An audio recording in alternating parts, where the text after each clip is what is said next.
बिस्मिल्लाहिर्रहमानिर्रहीम।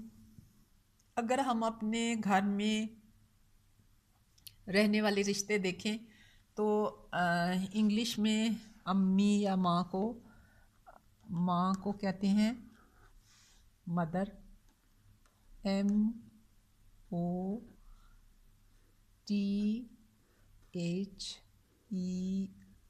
मदर। अब आप देखें मदर, उर्दू में ये मीम आ जाएगा, ओ और TH जो है मिलके दाल की आवाज़ लगाती है, और मदर रे, मदर माँ को कहते हैं। अब दर ऐसे ही आएगा, इससे पहले फादर लगा दें तो फादर, F जो है वो फे, फा, FA फा, और THER फादर। वालिद को जो है वो फादर कहते हैं। अब आप इसी के साथ जो है उर्दू में तो नाना नानी और दादा दादी, जो माँ के वालिदैन होते हैं उनको नाना नानी कहते हैं, और जो वालिद के माँ बाप होते हैं उनको दादा दादी कहते हैं। लेकिन इंग्लिश में जो है वो एक ही लफ्ज़ इस्तेमाल होता है।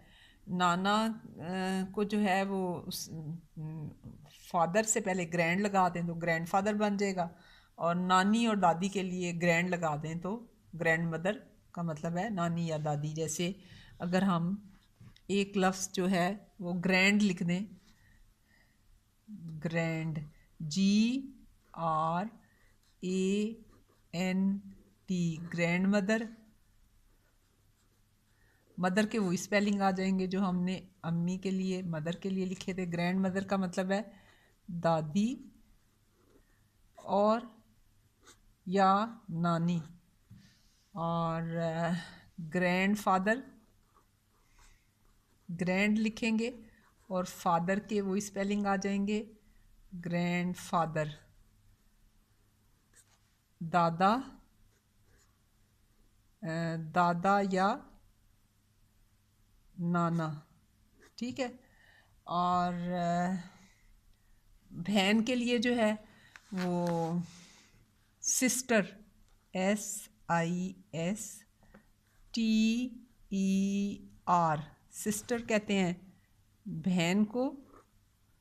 और ब्रदर, ब्र, RO और THER, ब्रदर। ब्रदर कहते हैं भाई को। चाचू या मामू को अंकल कहते हैं, UNCLE,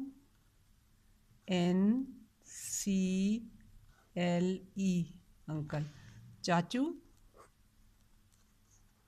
और या मामू, उनको अंकल कहते हैं। और चाचू मामू के, मेरा ख्याल है आज इतना ही करते हैं। आप पहले इस सबक को पक्का कर लें। माँ को मदर, वालिद को फादर, दादी नानी को ग्रैंड मदर, और दादा या नाना को ग्रैंड फादर, बहन को सिस्टर, भाई को ब्रदर, और चाचू मामू को अंकल।